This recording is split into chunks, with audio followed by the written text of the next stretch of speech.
భారతదేశంలో చాలా రాష్ట్రాలున్నాయి. కానీ అన్నింటికన్నా తమిళనాడు రాజకీయాలు చాలా ప్రత్యేకం. అక్కడ స్థానిక పార్టీలదే హవా, జాతీయ పార్టీలకు చోటు లేదు.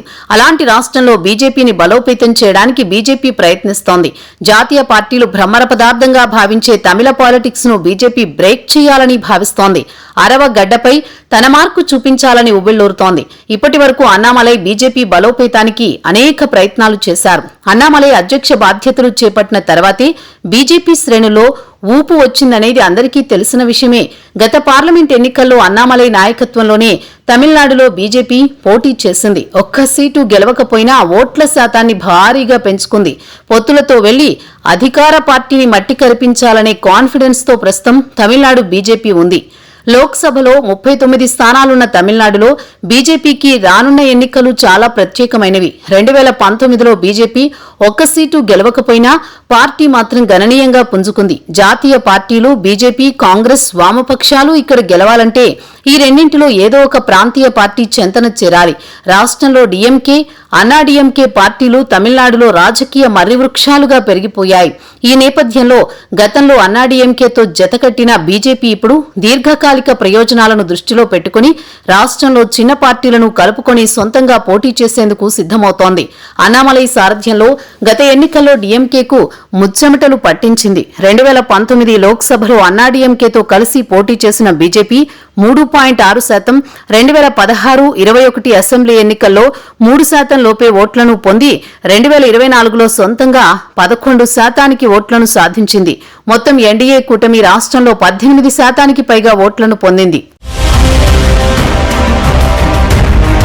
పొత్తులో భాగంగా 23 స్థానాల్లో పోటీ చేసిన బీజేపీ 9 స్థానాల్లో రెండో స్థానంలో నిలవడం నిజంగా గొప్ప విషయమే. తమిళనాడులో బీజేపీ ఈ స్థాయిలో ప్రభావం చూపడం వెనుక అన్నామలై ఉన్నారని స్పష్టమవుతోంది.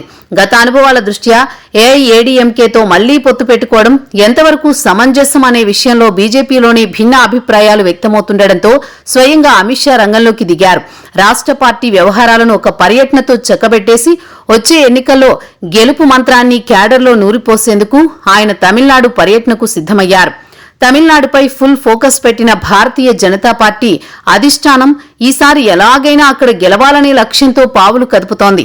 పార్లమెంటు ఎన్నికల్లో చేసిన తప్పిదాలు చేయకుండా జాగ్రత్తగా ఆచితూచి అడుగులు వేస్తోంది. ఏడాదిలోపే తమిళనాడు అసెంబ్లీకి ఎన్నికలు రానుండడంతో ఇప్పటినుంచే కాషాయ దళం గేమ్ స్టార్ట్ చేసింది. తమిళనాడులో భారీ పొలిటికల్ ప్లాన్తో బీజేపీ అగ్రనేత అమిత్ షా అడుగుపెట్టినట్టు తెలుస్తోంది. రాష్ట్ర పార్టీని సమర్థంగా నడిపే యోధుణ్ణి ఎంపిక చేయడంతో పాటు గెలుపు కోసం అవసరమైన రూట్ మ్యాప్ ని, బ్లూ ప్రింట్ ని పార్టీ క్యాడర్ కు అందజేయనున్నారు. అమిత్ షా ఎంట్రీతో రాజకీయ ప్రత్యర్థుల గుండెల్లో దడ మొదలైంది. కొన్ని రోజుల క్రితం అన్నాడీఎంకే ప్రధాన కార్యదర్శి ఎడప్పాడి కె పళనిస్వామి ఢిల్లీలో అమిత్ షాతో సమావేశమైన విషయం తెలిసిందే. ఇరు పార్టీలు పొత్తుకు అంగీకరించినట్టు ఖరారైంది. అయితే అన్నామలైను పక్కన పెడితేనే తాము బీజేపీతో జత కడతామని ఒప్పందం చేసుకున్నట్టు వార్తలొస్తున్నాయి. ఆ వెంటనే అన్నామలై తాను బీజేపీ చీఫ్ రేసులో లేనని ప్రకటించారు. గతంలో ఆయన ఏఐడీఎంకే నేతల గురించి చేసిన అభ్యంతర వ్యాఖ్యలే ఆయనను బీజేపీ చీఫ్ నుంచి వైదొలిగేలా చేశాయని విశ్లేషకులు చెబుతున్నారు. మరోసారి అమిత్ షాతో పళనిస్వామి భేటీ అవుతారని తెలుస్తోంది. తమకు మద్దతు ఇచ్చే క్రమంలో అన్నాడీఎంకే నుంచి దూరమైన సీనియర్ నేత పన్నీర్ సెల్వం గురించి అమిత్ షా చర్చిస్తారని తెలుస్తోంది. అలాగే ఎన్డీఏ మాజీ మిత్రపక్షం పట్టాలి మక్కల్ కట్చి పీఎంకే పార్టీ విషయంలోనూ అమిత్ షా కీలక నిర్ణయం తీసుకోబోతున్నారు. అన్బుమణి రామదాసును పక్కన పెట్టి పీఎంకే పార్టీ అధ్యక్షుడిగా రామదాస్ బాధ్యతలు చేపట్టారు. కుమారుడికి వర్కింగ్ ప్రెసిడెంట్ పగ్గాలు అప్పగించారు. పీఎంకే ప్రస్తుతానికి ఎన్డీఏ శిబిరానికి దూరంగా ఉందని చెబుతూ కూటమి నిర్ణయాలను ఏడాది చివరి వరకు వాయిదా వేస్తున్నట్లు రామదాస్ ప్రకటించారు. పీఎంకే తీసుకున్న నిర్ణయం బీజేపీ ఏఐడీఎంకే నుంచి ఎక్కువ సీట్లు డిమాండ్ చేయడానికేనని రాజకీయ విశ్లేషకులు భావిస్తున్నారు. పీఎంకేకు బలమైన ఓటు బ్యాంక్ ఉండడమే అందుకు కారణమని అంటున్నారు. బీజేపీ గెలుపు లక్ష్యంగా వ్యూహాలను ఆ పార్టీ అధిష్టానం సిద్ధం చేసింది. ఇక బీజేపీ రాష్ట్ర అధ్యక్ష పదవి కోసం పలు పేర్లు వినిపిస్తున్నాయి. ముఖ్యంగా నైనార్ నాగేంద్రన్, తమిళసై సౌందరరాజన్, వానతి శ్రీనివాసన్, కె అన్నామలై పేర్లు ప్రచారంలో ఉన్నాయి. ఇక ఇప్పటికే తమిళసై ఒక్కసారి రాష్ట్ర బీజేపీ అధ్యక్ష పదవిని నిర్వహించిన అనుభవం కూడా ఉంది.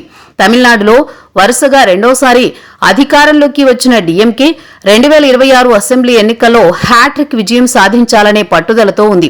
తమిళనాడులో బలం పెంచుకోవాలనే పట్టుదలతో బీజేపీ ఉన్నప్పటికీ డీఎంకేకు ధీటైన పార్టీగా అన్నాడీఎంకే రెండవ బలమైన పార్టీగా ఉంది.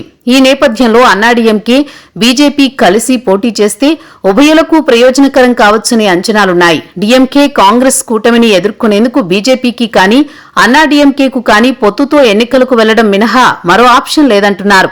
బీజేపీ సైతం ఆంధ్రప్రదేశ్ తరహాలోనే తమిళనాడులో జూనియర్ పార్ట్నర్ గా ఉండేందుకు సిద్ధంగానే ఉందని చెబుతున్నారు. అన్నాడీఎంకే కూడా తమకు ఏమాత్రం ప్రాధాన్యత తగ్గకుండా ఉంటే బీజేపీతో పొత్తుకు సుముఖంగానే ఉందని అంటున్నారు.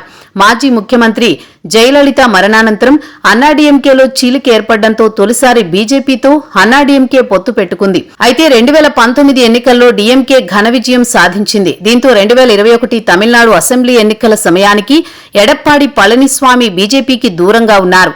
సైద్ధాంతిక విభేదాలు, ముఖ్యంగా తమిళనాడు బీజేపీ అధ్యక్షుడు కె అన్నామలై వ్యవహార శైలితో అధికారికంగా 2023లో బీజేపీతో అన్నాడీఎంకే తెగతెంపులు చేసుకుంది. ఈ క్రమంలో ఈసారి నిర్దిష్ట షరతులతో బీజేపీతో పొత్తు విషయాన్ని పునరాలోచించేందుకు అన్నాడీఎంకే సిద్ధంగా ఉందనే ప్రచారం జరుగుతోంది. ఈ క్రమంలో అన్నాడీఎంకే అగ్రనేతగా పేరున్న పళనిస్వామి హస్తినలో ఉండడం, అమిత్ షాను కలుసుకోనుండడంతో మళ్లీ రెండు పార్టీల మధ్య పొత్తు పొడిచే అవకాశాలున్నాయని రాజకీయ విశ్లేషకులు అంచనా వేస్తున్నారు.